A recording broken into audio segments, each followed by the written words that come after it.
Salutations tête de nage, je suis le chef et bienvenue dans cette petite review du chapitre 137 de Shingeki no Kyojin, de Shingeki no Kyojin, des géants tout nus qui mangent les gens, même si c'est vraiment plus le sujet. Mais j'adore cette intro, donc je la continue, on va parler d'un chapitre, un chapitre incroyable, incroyable, dans tous les sens du terme d'ailleurs. Pourquoi ce chapitre est incroyable? Il est incroyable d'au moins deux manières. Et la première, c'est parce qu'il se passe des dingueries monumentales. Tu te dis, waouh, c'est ça qui arrive vraiment. Est-ce que c'est la vraie vie véritable? Est-ce que je lis le vrai chapitre? Parce que c'est incroyable ce qui se passe. Je veux dire, dans le chapitre, on a un comeback un peu à la Avenger Endgames. Tu crois que le bataillon d'exploration est sur le point de se faire niquer, puis non, tout d'un coup, t'as un mec qui fait hey, sur ta gauche Armin, sur ta gauche Annie, boum, Berthold qui arrive, qui défonce tout le monde, le daron d'Eren, le daron adoptif de Sig, j'ai oublié comment il s'appelait, Xavier, un truc comme ça, je sais plus.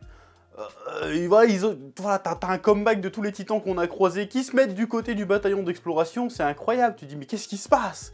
Mais quelle est cette dinguerie monumentale? Et incroyable, parce que tu te dis, non, ça peut pas se finir comme ça. Ça peut pas se finir comme ça. Il y a une douille quelque part. Ça ne peut pas être la fin.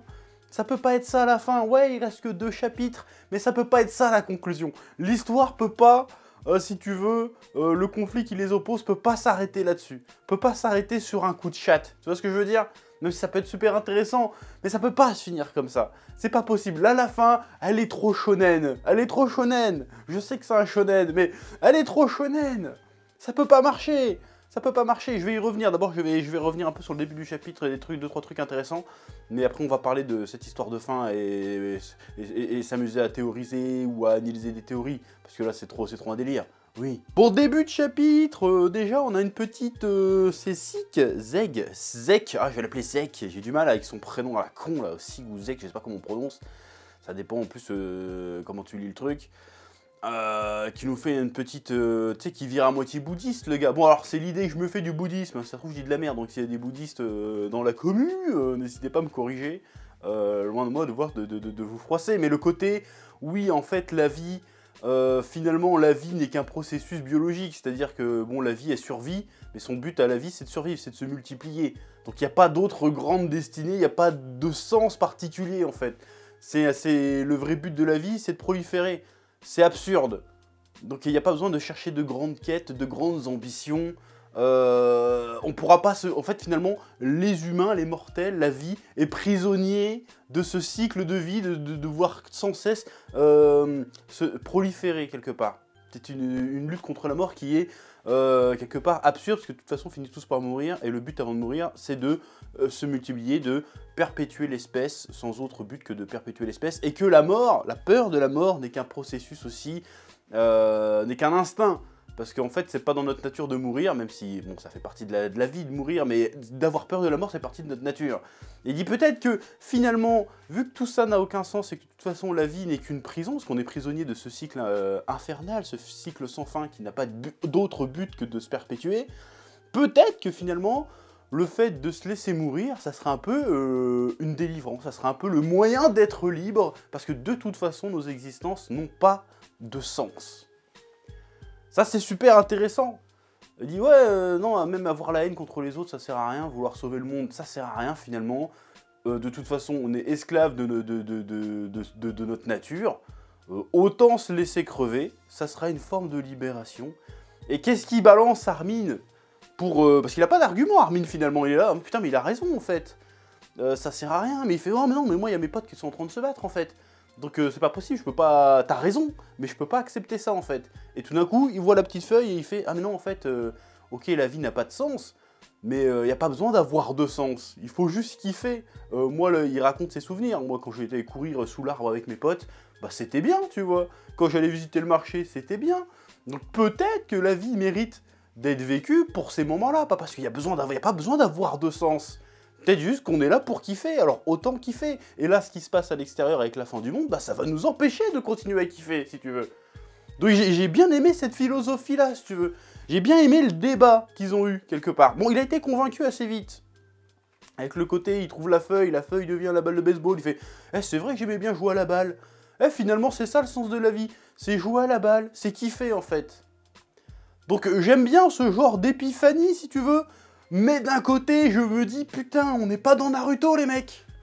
On est dans Shingeki no Kyojin. Tu peux pas nous balancer tous ces thèmes, tous ces questionnements super compliqués pour conclure par... De toute façon, la vie n'a pas de sens, autant kiffer. Enfin, si, en fait, ça marche. Mais comment c'est amené, ça paraît trop facile. Ça paraît trop simple. Genre, en fait, non, mais il n'y a pas besoin de se faire chier à répondre à ces questions. Le plus important, c'est de kiffer. C'est comme, parce que dans Naruto, si tu veux, quand il va voir Pain ou qu'il tombe contre Madara et tout, qu'est-ce qu'il dit Naruto? Il fait oui, bon, ok, les humains ont des défauts, ils se foutent sur la gueule et tout, mais peut-être que par le pouvoir de l'amour et de l'amitié, en gros, c'est ça le résumé, peut-être que si on se pardonne l'un l'autre, même si c'est compliqué, eh ben on peut aller de l'avant et construire un futur meilleur. Là, c'est même pas ça qu'ils te disent, c'est encore le level encore au-dessus, genre Osef, évidemment, on s'en bat les couilles. Nous, on veut kiffer. C'est comme ça que je le comprends. Après, c'est peut-être pas ça qu'il a voulu dire l'auteur, mais je trouve ça un peu facile. Le Talk no Jutsu, et à partir du moment où il a convaincu Sek avec son Talk no Jutsu, Armin Uzumaki, je vais l'appeler, là, t'as tous les, hop, Edo Tensei, si tu veux, c'est pour ça que j'ai dit Naruto, Edo Tensei, t'as tous les morts qui reviennent, qui parlent pas, et puis ils font genre des confessions, tu sais, ils se pardonnent tous ensemble, oh, je suis désolé Berthold, j'ai volé ta vie, tes pouvoirs, mais vas-y, prête-moi ta force une dernière fois pour sauver le monde, parce qu'on a envie de continuer à kiffer. C'est cool, si tu veux. C'est cool, mais tu te dis, non, ça peut pas être ça, la morale de l'histoire, ça peut pas être ça. Alors c'est pas que c'est une mauvaise morale, c'est très bien, mais j'ai envie de dire, c'est presque un peu trop consensuel pour du Shingeki no Kyojin, tu vois. Donc c'est pour ça, je pense que ça peut pas être la fin. C'est une des raisons pour laquelle je pense que ça peut pas être la fin. Il y a aussi un truc qui est assez intéressant, c'est sur Ymir. Il y a Zik qui dit ouais, en fait, Ymir, elle a voulu créer un monde où la mort n'existait pas, et en fait, pourquoi elle ne s'est pas détachée du roi Fritz? Pourquoi elle a été soumise au roi Fritz? C'est parce qu'en fait, elle attendait quelque chose, elle a créé un lien entre tout le monde. Donc peut-être, et là encore une fois, ça devient un peu cucu, mais ce que voulait Ymir, en fait, c'est d'être aimée, tout simplement. Elle voulait juste kiffer ses moments, elle avait une vie de merde, mais elle voulait kiffer, elle pensait peut-être que la réponse c'était elle voulait que quelqu'un l'aime quelque part. Et en fait, ça, il n'y a pas eu le cas. Et c'est pour ça qu'en fait, que Eren peut-être l'a comprise, parce que Eren, il s'est retrouvé un peu dans la situation inverse, c'est qu'il y a des gens qui l'aimaient, mais lui, il les aimait pas forcément, tu vois. Et il fait, non, mais je te comprends, en fait, mais vis pour toi maintenant, en fait. Arrête d'essayer de vivre pour les autres, vis pour toi. Et Eren, il vivait pour lui avant tout. Peut-être pour ça qu'il s'est compris qu'il a réussi à l'embrigader dans ses histoires. Bah après, c'est encore assez flou. Est-ce que la Ymir, elle s'est rebellée contre Eren et elle a permis à Reiner de faire à Zeke, pardon, de faire revenir les anciens porteurs de titans pour les aider? Est-ce qu'ils sont venus de leur propre chef? Est-ce que c'est vraiment du pouvoir de Zeke que ça dépend? Ça, on sait pas trop.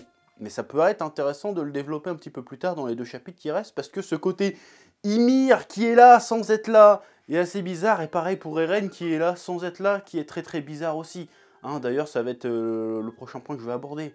Oui, donc, alors, du coup, tous les anciens titans arrivent en mode Avenger Endgame, Avenger Assemble, vas-y, on nique tout le monde.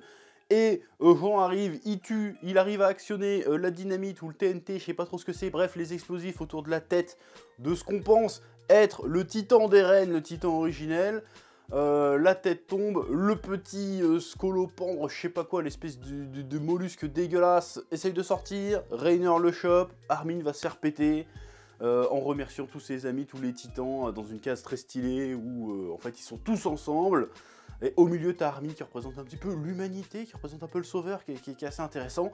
Et ça marche. Le plan marche trop bien, marche trop vite. C'est la résolution de cette bataille qui était jusqu'ici désespérée, où le rapport de force était de 1 face à 1000, tout d'un coup le rapport de force s'inverse totalement.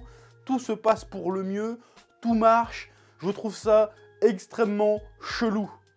Pourquoi je trouve ça extrêmement chelou? Parce qu'on a quand même le personnage principal de l'histoire qui est supposé mourir, et ça fait 5 chapitres à peu près qu'on n'a pas entendu sa gueule ni vu sa gueule. C'est pas possible. C'est comme si Goku il battait Freezer, mais tu voyais pas Freezer faire impossible et exploser dans le soleil ou une connerie comme ça. Bon, il est pas mort comme ça Freezer, mais t'as compris. C'est comme si Goku battait un méchant, tu vois pas le méchant crever en soi. Même si Freezer était vivant après, mais t'as compris ce que je voulais dire. Ça marche pas, c'est pas possible. Tu peux pas faire mourir Eren limite hors champ. Genre, il est mort, mais tu le vois même pas essayer de se défendre, tu le vois pas interagir, tu vois pas qu'il dit rien, même quand sa tête tombe, soit sa soi-disant tête tombe, il n'y a aucune expression, c'est juste elle tombe comme ça, comme si de base elle était inanimée. Je peux pas croire que ce soit la fin. Il y a une douille. Il y a une douille. Quelle va être cette douille? Bon, moi, en vrai, j'aurais kiffé que ça soit un délire à la Naruto, encore une fois. On va dire, je force avec ça, mais le côté Tsukuyomi infini, genre, tu sais, vas-y, comme il peut manipuler techniquement la mémoire des Eldiens, bon, sauf des Ackerman, j'aurais pu leur faire croire qu'ils avaient gagné comme ça. Genre, ouais, vous avez arrêté le grand terrassement, ouais. Rentrez chez vous, je finis de balayer, et je reviens après. Tu vois ce que je veux dire? Parce que ça peut pas se finir comme ça. Ça peut pas être une happy ending, j'y crois pas. Alors, il peut avoir une happy ending, tu sais, mais douce amère, tu vois. Un peu mélancolique, un peu triste. Genre, on est content parce que, bon, la vie continue, mais en même temps, on a perdu plein de trucs. Donc, c'est chaud, tu vois ce que je veux dire? Je veux que ça soit triste, mais un peu heureux. Tu vois, qu'il y ait une petite pointe d'espoir. Parce que là, pour l'instant, l'espoir, il pue la merde, hein, dans Shingeki no Kyojin, sauf dans cet épisode. C'est pour ça, je trouve que cet espoir, ce retournement de situation est incroyable. Dans le sens où c'était tellement la merde que ça peut pas se régler aussi facilement. Vas-y, en fait, les titans changent d'avis, on se retourne contre Eren, tu vois, c'est trop facile, en fait. C'est pour ça que je dis que c'est incroyable, on peut pas le croire. Donc, même dans la mise en scène, comment c'est raconté, il y a une couille, c'est pas fini, c'est pas possible. Bon, déjà, parce qu'on sait qu'il reste 2 chapitres, mais ça va pas être 2 chapitres d'épilogue, j'y crois pas. Il y a forcément un moment donné, faut qu'Eren, il s'explique, faut qu'il se passe quelque chose, faut une confrontation. Ça peut pas juste se finir comme ça, c'est pas possible. Alors comment Eren a réussi à se sortir cette galère? Et même, je passe un peu à côté, mais même Mikasa qui est totalement transparente depuis le début de cet arc final. Comment ça se fait que, tu sais, en fait on va tuer Eren, et elle fait, bon bah d'accord, alors que, bon, Eren, elle vivait que pour Eren quasiment. Donc c'est bizarre aussi que ça passe à la trappe, ça peut pas juste être ça. Ça peut pas juste être ça, c'est pas possible. Il reste des trucs à dire, il y a des non-dits, il y a des trucs à exploiter encore.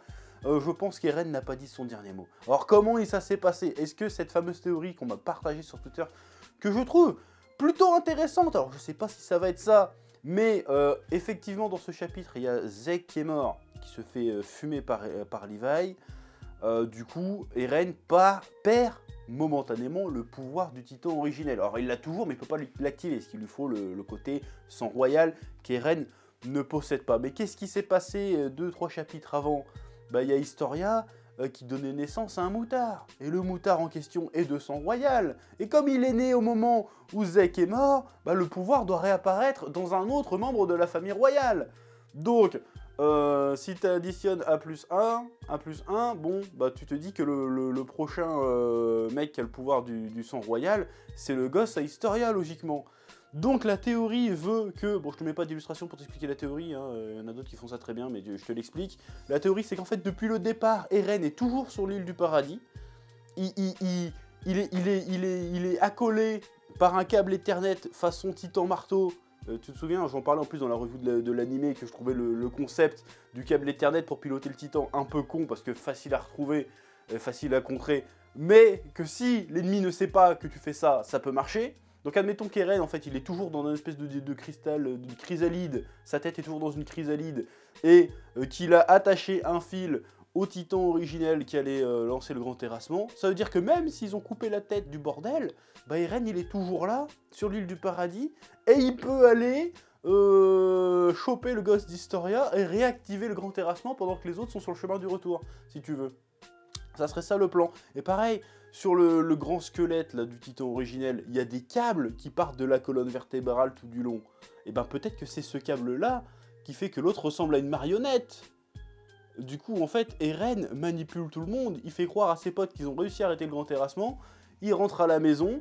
Et pendant qu'il rentre à la maison en pensant que le monde est sauvé, et ben hop, Eren redéclenche le bordel. Tu sais, tranquille, en fait, il revient, oh c'est bon, désolé, j'arrête mes conneries. Ils font leur vie tranquille, puis Eren, il va voir le gosse d'Historia. Oh, bonjour le gosse d'Historia, puis bim, petit éclair, boum, il relance la machine, tu vois. Et le monde est niqué, et puis Eren se barre avec le gosse, et on finit sur la fin qu'on avait vu dans que la dernière page. Eren, il tient le gamin, il fait, c'est bon, tu vas pouvoir vivre en paix maintenant. Et le grand terrassement continue sans que personne sur l'île du paradis soit au courant. Ça serait un truc de fou.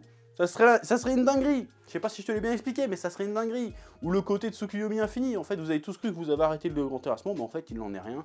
Et là, Mikasa et Riva, ils sont de mèche aussi. On sait pas, en fait.